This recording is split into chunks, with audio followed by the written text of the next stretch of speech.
आपण बघणार आहोत कोलंबी आणि ओल्या काजूंचा रस्सा।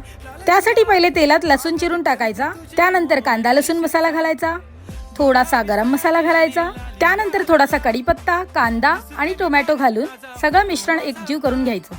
कांदा टोमॅटो व्यवस्थित परतल्यानंतर 1 ते 2 मिनिटांमध्ये त्यात वाटण ऍड करायचं आणि पुन्हा हे सर्व एकजीव करून व्यवस्थित परतून घ्यायचं।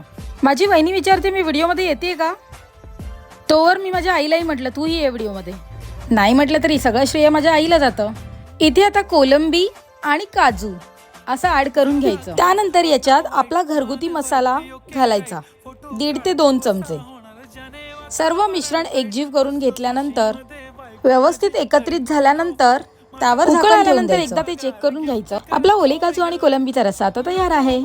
अशाच नवीन व्हिडिओसाठी मला सबस्क्राइब करायला विसरू नका। नवीन व्हिडिओ घेऊन येईन, तोपर्यंत बाय बाय।